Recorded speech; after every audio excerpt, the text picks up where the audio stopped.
The Greeno Lake area remains closed Tuesday due to recent grizzly bear activity that's been reported. As they continue to monitor the activity, they plan to reopen in a week. Coming face to face with a grizzly in the wild would be a terrifying experience. All right, we gotta go. And that's exactly what happened to multiple Greeno Lake goers over the weekend, leading to a closure of the area. But Daniel McHugh with Montana Fish, Wildlife and Parks says the grizzly was not necessarily being aggressive, but rather showing defensive behavior. It was approached by people. When they approached it, they didn't follow some of the basic bear safety.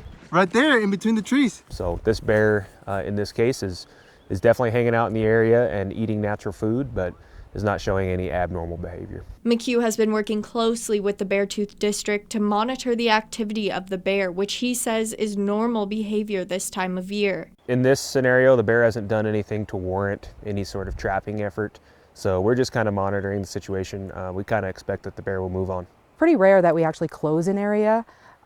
We usually do signage and public information. Amy Haas, the acting Forest Service District Ranger, says they received reports of grizzly sightings in the area Wednesday of last week, but it was the amount of attention being drawn to the area that caused the closure. Come Sunday, we had about 40 vehicles out here. So with that, we thought the concentration of that with the bear, that we should put a closure order in. While the area remains closed, McHugh says to always be aware and have bear spray as the bear population in Montana is growing. And MTN is told the Red Lodge area has already had at least one cabin broken into recently by bears. Grizzly bears are expanding their range throughout the state. Predator populations tend to not move up and down as much, but they do follow their food availability. So the more food there is, the more predators are able to be on the landscape. Many reports of bear sightings in different areas. It just happens to be like in a concentrated area of high public recreation at this time.